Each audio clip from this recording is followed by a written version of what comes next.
एक नई वीडियो के साथ मैं फिर हाजिर हूं, आपका होस्ट दोस्त विक्रांत जोशी आपका स्वागत करता हूं मेरे रिव्यू मास्टर में, जिसमें हम दिखाते हैं वर्ल्ड अफेयर्स और डिफेंस के दिनों की टॉप खबरें। चलिए जान लेते हैं। आपकी सबसे बड़ी खबर की बात करेंगे तो यूक्रेन की डिप्टी प्राइम मिनिस्टर की भारत यात्रा से लेकर आ रही है।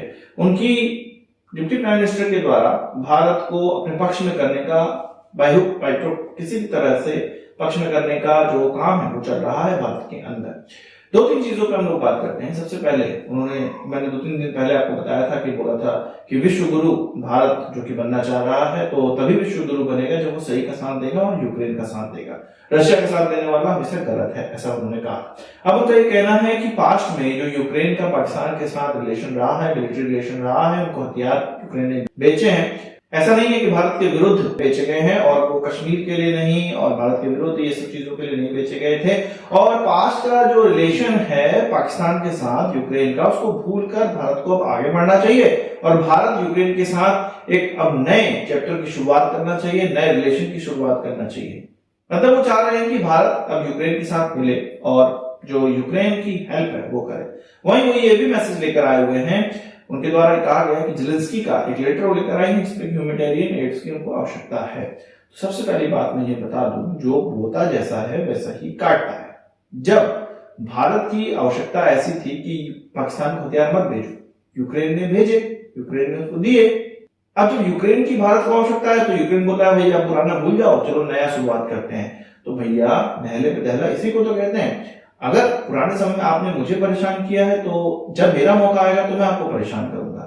अगर पुरानी चीज को भूल के हम आपको परेशान नहीं करेंगे तो फिर फायदा ही क्या। तो फिर जो तुमने मुझे परेशान किया था वो तो परेशानी मैंने फालतू में ले ली और मैं अब जब मेरी बारी आई है तो मैं भूल जाऊं। ऐसा नहीं हो सकता है। और दूसरी बात ये सब रिलेशन सब के आभार में भारत वही करेगा जिससे कि आगे का उसकी अच्छी शुरुआत हो, अच्छा रिलेशन हो।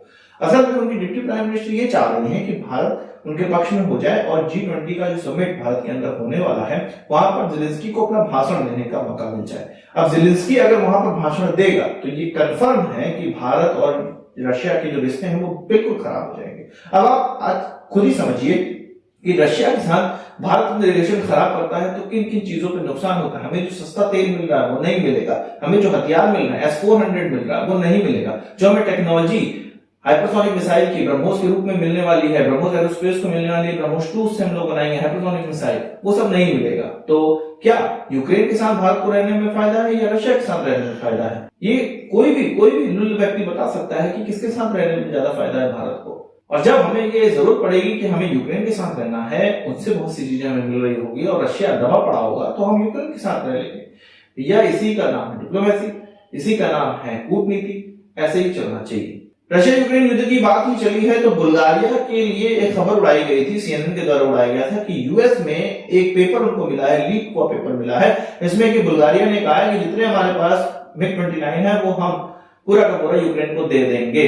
अब बुल्गारिया ने कहा है कि ऐसा मैंने कुछ नहीं कहा है और ऐसी कोई भी चीज है नहीं। असल में बुल्गारिया के द्वारा एक पार्लियामेंट में अध्यादेश आया था और नया अध्यादेश आया था कि भाई जो मित्र राष्ट्र हैं या आसपास के राष्ट्र हैं उनकी सिक्योरिटी के लिए वो अपने हथियार दे सकते हैं। पर उसमें एक चीज और थी कि अपनी सिक्योरिटी बनाने के बाद उनको हथियार दे दें।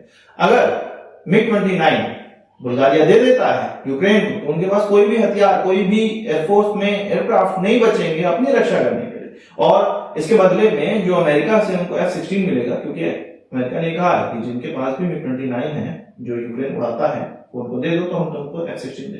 तो अमेरिका से जो उनको F-16 मिलना स्टार्ट होगा वो 1 साल बाद मिलना होगा। तो 1 साल तक बुल्गारिया करेगा क्या? उनका कोई अटैक करता है तो कौन उनका जिम्मेदार होगा, कौन उसको बचाएगा? तो ये सारी चीजें फंस रही हैं। इसी बीच बात कर लेते हैं इंडियन नेवी की। और इंडियन नेवी के द्वारा अपने सबमरीन में क्वांटम कम्युनिकेशन इस्तेमाल करने के लिए जो कदम है वो बढ़ाया गया है। असल में एक इंस्टीट्यूट है जो कि बंगलुरु में है, जिसका नाम रमन रिसर्च इंस्टीट्यूट है। उनके द्वारा एक चीज डेमोन्स्ट्रेट की गई है जिसमें कि एक सोर्स स्थिर है और दूसरा सोर्स हिल रहा है, उनके बीच में क्वांटम कम्युनिकेशन करके दिखाया गया। अब यहाँ पर भारतीय नेवी में एक चीज क्लिक करी कि इसका इस्तेमाल हम लोग क्वांटम कम्युनिकेशन में कर सकते हैं, क्योंकि हमारी जो शिप है वो भी हिलती रहती है और जो सौर पे बेस्ड फैसिलिटी है उनके बीच में आपस में कम्युनिकेशन हो सकेगा। और क्वांटम कम्युनिकेशन अब तक का सबसे सिक्योर कम्युनिकेशन है, आपको पता होगा। अब ये फर्स्ट फेज में होगा। ये जो रमन रिसर्च इंस्टीट्यूट है उनके साथ इंडियन नेवी का कोलैबोरेशन हो रहा है और इस प्रकार का जो कम्युनिकेशन है वो डेवलप करके इंडियन नेवी को दिया जाएगा। ये फर्स्ट फेज में दिया जाएगा जो कि शिप शोर के साथ कम्युनिकेशन करेगा। सेकेंड फेज में अपने न्यूक्लियर सबमरीन का जो कम्युनिकेशन है वो शोर बेस्ड फैसिलिटी से करने का अब आगे सोचा जा रहा है। असल में आपको पता होगा कि सबमरीन जब पानी के अंदर रहती है उससे कम्युनिकेशन करना बिल्कुल भी पॉसिबल नहीं होता है। उसके लिए सबमरीन को एंटीना निकालना पड़ता है, जिससे कि सबमरीन की जो सुरक्षा है वो बाधित हो जाती है, वो कॉम्प्रोमाइज हो जाती है। अब अगर सबमरीन की केस में हम नॉर्मल सबमरीन की केस में बात करें तो वो 3-4 दिन में बाहर निकलता ही रहता है, तो उसको कम्युनिकेशन जो अगर कोई कमांड है वो मिल जाती है 3-4 दिन के अंदर। अगर न्यूक्लियर सबमरीन की बात करें, न्यूक्लियर पावर सबमरीन की बात करें, तो वो लगभग 70 से 80 दिन 60 दिन समंदर के अंदर पड़ा ही रहता है, कोई कम्युनिकेशन नहीं हो सकता। अगर ये जो क्वांटम कम्युनिकेशन है ये हो जाए और ये सिक्योर है, ये अगर हो जाए हमारे सबमरीन के बीच में और शोर बेस्ड फैसिलिटी या जहां से भी मैसेज देना है, तो ये अगर हो जाता है तो सबमरीन को अंदर पड़े पड़े ही सारे इंस्ट्रक्शन मिल जाएंगे और सबमरीन उस प्रकार से व्यवहार करेगी।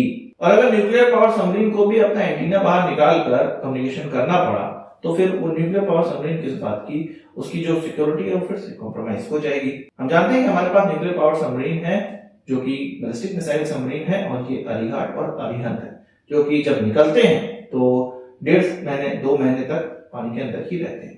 बात करते हैं एलॉन मस्क की। ट्विटर स्पेस पे एलॉन मस्क का एक इंटरव्यू हुआ जो कि बीबीसी के द्वारा लिया गया, बीबीसी की किसी एक पत्रकार के द्वारा लिया गया। बीबीसी के उस पत्रकार का ये कहना था कि ट्विटर पे जो मोदी पर एक वीडियो बनी हुई थी, एक डॉक्यूमेंट्री बनी हुई थी, बीबीसी की डॉक्यूमेंट्री बनी हुई थी जो कि विश्व में कई जगह रिलीज हुई, भारत के अंदर रिलीज नहीं हुई, और ट्विटर पे इसकी कुछ यूट्यूब के वीडियोस पड़े हुए। तो उनका कहना था कि उसका जो बनी वीडियो है या डॉक्यूमेंट्री है उसको ट्विटर ने हटा कैसे दिया या हटा क्यों दिया।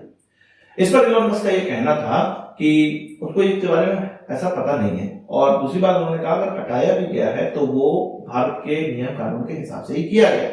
उन्होंने कहा कि भारत के नियम कानून सोशल मीडिया के लिए काफी टफ है, और उन्होंने कहा कि वो ये नहीं चाहते कि उनका कोई मेंबर जेल में चला जाए, बजाय कि उसको ये करना चाहिए कि जो इस देश का लॉ है उसका पालन करे। ऐसा उनका जवाब निकलकर सामने आया था। आपका क्या कहना है कमेंट बॉक्स में जरूर बताइएगा। और हाँ, जो मैंने इस्तेमाल किया कि मोदी की वीडियो या जो भी चीज, वो वैसा पत्रकार का कहना था, मेरा कहना नहीं है, मोदी जी ही कहते हैं। हमारे प्रधानमंत्री हैं, कोई भी हमारा प्रधानमंत्री होगा, कोई भी वरिष्ठ व्यक्ति होगा, उसका भी जी लगाना जरूरी है।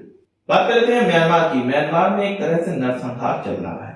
जुंटा राज के द्वारा एक एयर स्ट्राइक करी गई, उस गांव में एयर स्ट्राइक करी गई जहां पर उनके विरोधियों के द्वारा एक सम्मेलन किया जा रहा था, कोई सेरेमनी की जा रही थी। वहां पर कुछ 150 से लेकर 200 लोग इकट्ठा थे, उन पर बम गिरा दिया गया। पहले हेलीकॉप्टर से गोलीबारी करी गई, उसके बाद बम गिरा दिया गया। लगभग 50 से 60 लोग तो ऑन द स्पॉट डेथ थे, और वहां पर पूरे जले हुए मिले, चित विक्षिप्त था उनका पूरा शरीर। उसके अलावा 100 लोगों का कहा जा रहा है कि 100 लोग पूरी मृत्यु हुई है उनकी, 50 तुरंत हो गए थे और बाकी इंजर्ड लोग थे। इस पर यूएन ने काफी खेद जताया है और कहा है कि ये जो म्यांमार की फोर्सेस कर रही हैं वो बहुत ही गलत है। निर्दोष लोगों को मारना गलत है, चाहे जितना भी वो एक तरह से आर्म कॉन्फ्लिक्ट वहां चल रहा है, और ये जो सम्मेलन था वो उनके विपक्षी दलों का था। हो सकता है कुछ लोगों के पास हथियार भी हो, पर सभी के पास हथियार नहीं थे। 20-25 बच्चे थे उसमें जिनके पास तो कोई हथियार थे, वो केवल सम्मेलन कर रहे थे वहां पर। भले ही उससे कितना भी डर जुंटा राज को पड़ रहा हो या जो अभी आर्मी राज चल रहा है उसको पड़ रहा हो, पर इस तरह से सभी को मृत्यु के घाट उतारना अच्छी चीज नहीं है। आज की इस वीडियो के लिए बस इतना ही। आशा करता हूँ वीडियो पसंद आया होगा, आपको पढ़ा से जरूर देंगे। इस वीडियो में सवाल हो जाओ कमेंट बॉक्स में बताइए, और यदि आपने हमारे चैनल सब्सक्राइब नहीं किया उसे भी कर लीजिए, क्योंकि हम इस प्रकार की वीडियो लाते रहते हैं। नमस्कार, थैंक यू, जय हिंद।